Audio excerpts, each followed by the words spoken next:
White house میں ایک طرح کی صنعتی تحفظ کی ہوا چل رہی ہے اور تاریخی طور پر آزاد تجارت کے فروغ کے لیے کام کرنے والے امریکہ نے اپنے کردار کو ایک طرف رکھ دیا ہے۔ ٹویٹر پر ایک پیغام میں صدر ٹرمپ نے کہا کہ امریکہ کے 800 ارب ڈالرز کے تجارتی خسارے کے باعث امریکہ کے پاس کوئی اور چارہ نہیں سوائے اس کے کہ اہم صنعتوں کو تحفظ فراہم کیا جائے۔ صدر کا کہنا ہے کہ اگر آپ کے پاس اسٹیل نہیں تو آپ کے پاس ملک نہیں۔ Economic security is national security. انتظامیہ کا کہنا ہے کہ تجارت میں پھر سے توازن پیدا کرنے کا وقت آ چکا ہے۔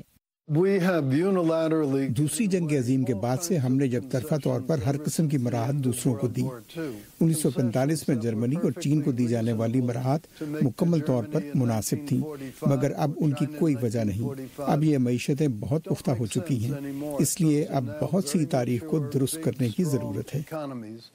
دنیا بھر سے صدر ٹرمپ کے اس تجویز کردہ اقدام کے خلاف آوازیں بلند ہو رہی ہیں۔ چین کے نائب وزیر خارجہ نے کہا ہے کہ بیجنگ تجارتی جنگ نہیں چاہتا مگر تمام ممکنات کے لیے تیار ہے، اور فرانس نے کہا ہے کہ اس سے نقصان ہوگا۔ امریکہ اور یورپ کے درمیان تجارتی جنگ سے صرف نقصان ہوگا۔ امریکہ کو معلوم ہونا چاہیے کہ اگر یک طرفہ فیصلوں کی تصدیق کی گئی تو پھر یورپی یونین کی جانب سے سخت، مشترکہ اور مربوط جواب دیا جائے گا۔ کئی مبصرین کا خیال ہے کہ محصولات سے امریکی معیشت پر الٹا اثر پڑ سکتا ہے۔